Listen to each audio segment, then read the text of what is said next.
totally The like... frame's big enough now that you can kind of like go like this. Okay, cool. Okay. Because I'll plant my feet. Probably getting to tell other people's stories. I mean, the best part about being in theater is you're pretty much getting paid to play dress up for the rest of your life.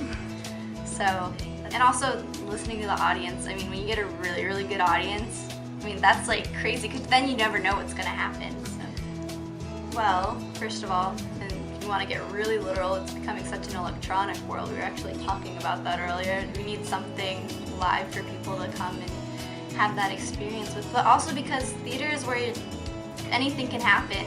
I mean, it doesn't matter how many times you rehearse it, it's not going to be the same, and that's really powerful in a way. Oh gosh, well, I'll just tell you the first one I remember, because I know there were a bunch before that that I apparently went to, but only my parents remember me being there. The first theatrical experience I ever remember was I was in first grade, and where I grew up in Ohio, there's this little children's theater called Magical Theater Company, and we went to see The Emperor's New Clothes. And the Emperor came up and talked to me in the audience, and that was a huge deal, apparently. So that was the first time, and the first time I realized that I could actually do it was at that same theater we saw the Boxcar Children a year later. And I was so jealous because all these kids that were the same age as me were on stage, and I went up to my teacher and was like, why was I not in this?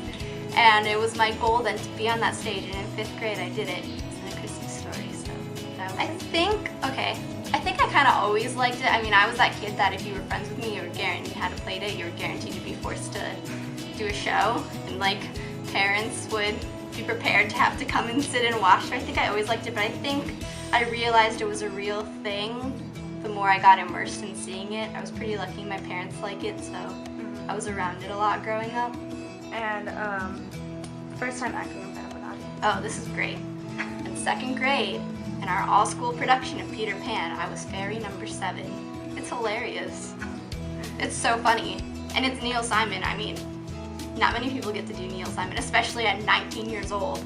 Get to be like tied to a Neil Simon play. That's amazing. I'll be lucky to learn about it next year. Well, everyone's met each other. Laura and I have done some line reading. I started staging Act 1 from what I saw.